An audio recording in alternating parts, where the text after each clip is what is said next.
Под главоболка се подразбира болка во главата, трајна или повремена, ретка или зачестена, дифузна болка која ја зафаќа целата глава или е локализирана на едно место.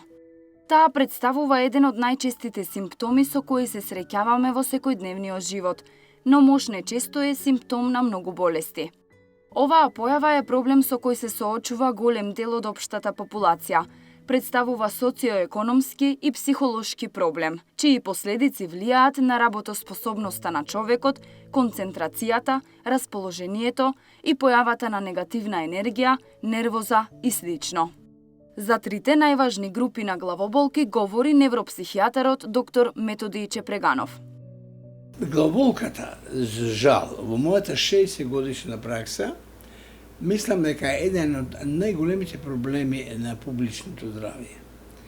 Ќе се послужам со една реченица на мој професор од Париз, кој велеше: ако во една амбуланта чекат 100 души, бидете сигурни дека 80% од нив имаат главоболка, некаков тип на главоболка или вртолавица. Што се два симптоми кои се најчести во мојата секојдневна пракса. Тоа е голем проблем, социоекономски проблем, ако сакате, затоа што кога имаме главоболка, работоспособноста си е намалена, не сме толку жизнерадосни, а може и да останеме дома, може да отсуствуваме од работа. Значи проблемот на кост-бенефитот е голем, а да не зборам за голтањето на лекови. Што бил проблемот што го прави секојдневно главоболка. Постојат многу поделби, и јас ќе ја симплифицирам работава, за да бидам разбирлив. Именно три главни групи денеска се оговараат, така да речем, за главоболка. Едната група се вика мигренозна главоболка, тоа е околу 10%. Втората група се така наречени симптоматски главоболки, и тие се околу 10%. И најголемата група се така наречените тензиони главоболки, психалгии, психички главоболки. Мигрената зазема 10% од сите останати типови главоболки. Иако постојат многу теории зошто се појавува, ни една не дала комплетна слика за етиологијата на оваа состојба. Жените се за 4 пати повеќе изложени на оваа состојба од мажите. Според доктор Чепреганов, од мигрена најчесто страдаат луѓето со висок коефициент на интелигенција, перфекционистите и оние со посебни карактерни особини. Мигрената има етиологија која јако е позната 5000 години. Мигрената е се уште табу тема на патофизиолошки план.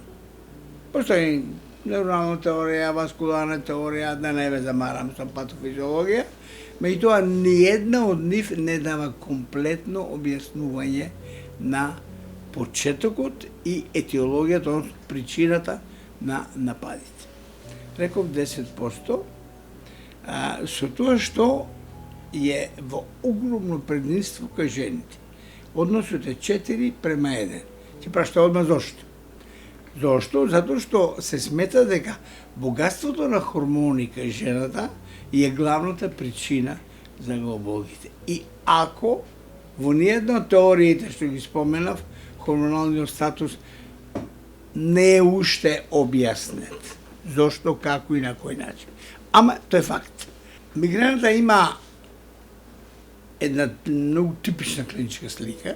Таа се вика уште хемикранија, половина глава, и симптомите се обично исти, едни и исти, иако каде исти пациент може и да се менуваат. Главни симптоми се фотофобија, фонофобија, тоа значи ми смета светлото, ми смета буката и барам тишина, барам место дека ќе нема луѓе да можам да видам на мирно. Мигренозната главоболка денеска е, да не кажам 100%, ама 90% решена, затоа што постојат и лекови наречени триптани, има и ерготамински препарати, ама триптаните ја решават во 15-20 минути штом ќе почне настапот на мигренозна главоболка. Симптоматските главоболки најчесто се симптоми на одредена болест или нарушена здравствена состојба во организмот. Потребно е да се направат сите комплементарни испитувања кои ќе ја одредат диагнозата и потоа ќе се даде соодветен третман за истата.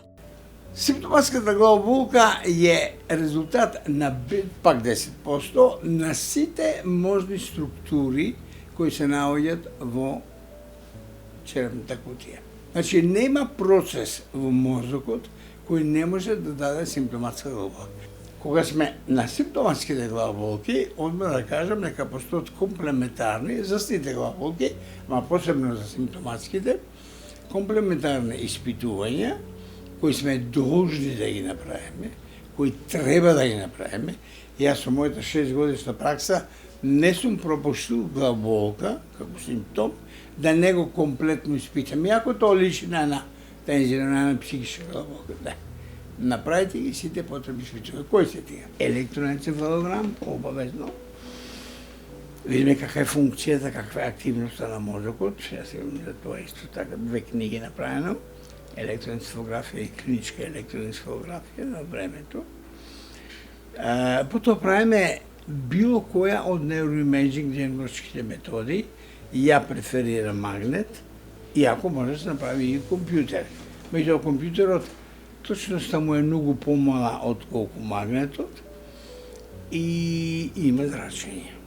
Мало, ама има, постои. Пред тоа постојат сега многу посебни секвенции од магнетна резонанца, па постојат други сликања, спектроскопски, така натаму, да не ме замарам. Значи, сите тие се neuroimaging диагностички методи кои треба да ја потврдат диагноза. Предлагам да се направат и лабораториски испитувања и во посебни случаи кога се сомневаме за некако воспаление во мозокот, правиме и лумбална пункција да го видиме ликворот. 80% од луѓето кои страдаат од оваа состојба се соочуваат со тензионите главоболки, уште познати како психички. Најчестата причина е стресот во секојдневниот живот, кој го напаѓа емотивниот мозок во лимбичниот систем кај човекот. Најчестата, реков, главоболката е тензионата главоболка или психичката главоболка.